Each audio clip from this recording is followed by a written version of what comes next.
লাট খেতে খেতে ঘুড়ি ফাট করে চেত খেয়ে পুরোটা নেমে যেতে পারে যদি এই কাঠিটা প্রচন্ড পরিমাণে শক্ত হয়।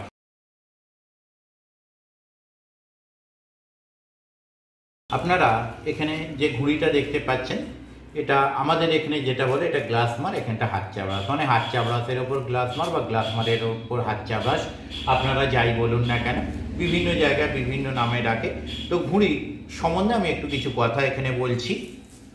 আপনারা এখানে যে এই বাঁকা কাঠিটা দেখছেন, এটাকে আমাদের এখানে বলা হয় কাপ কাঠি।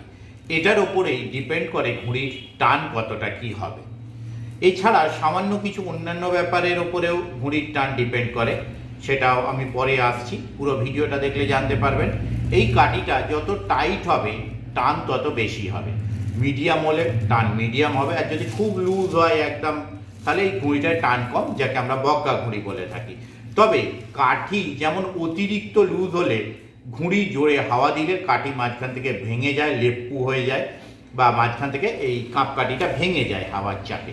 আর প্রচণ্ড যদি শক্ত কাঠি হয় তাহলে সেই ঘুড়ি উড়ে ঘুড়িটা থরথর করে কাঁপতে থাকে এইভাবে। আর এটা মিডিয়াম থাকা বা নরমের থেকে একটু বেশি থাকাই ভালো, তার বেশি শক্ত বা বেশি নরম হলে ঘুড়ি ওড়াতে অসুবিধা হয়। আর এই যে মিডিলের কাঠিটা দেখছেন, এটাকে আমাদের এখানে বলা হয় পেট কাঠি, আপনাদের ওখানে অন্য নামও হতে পারে। তো এই পেট কাঠিটা মিডিয়াম বা নরম হলে ঘুড়ি উড়তে সুবিধা হয়, ঘুড়ি চেত খায় কম।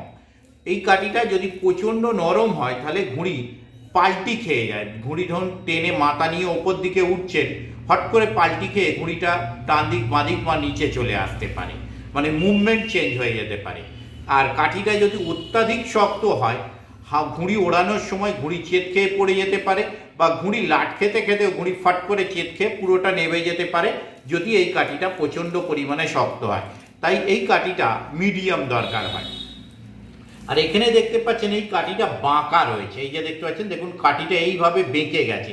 এই বাঁকায় কিন্তু খুব একটা অসুবিধা হয় না, তবে অত্যাধিক বেশি যদি বাঁকা হয় তাহলে কি হয়, যেদিকে কাগজের পরিমাণ, দেখুন এইখান থেকে এইখানে কাগজ, এইখান থেকে এইখানে কাগজ, এই কাগজের পরিমাণ যদি কাঠিটা এখানে চলে আসতো, এদিকের কাগজের পরিমাণ বেশি হয়ে যাওয়ার জন্য ঘুড়িটা এদিকে ভার বেশি হয়ে যেত, ঘুড়িটা কিন্তু এদিকে ঘুরতো, মানে ডান দিকে ঘুরলে তখন আমার বাঁ দিকে কার্নিক দিয়ে সেটাকে অ্যাডজাস্ট করতে হয়। ঘোরার আরও অন্যান্য কারণ আছে, সেগুলো আমি পরে আসছি।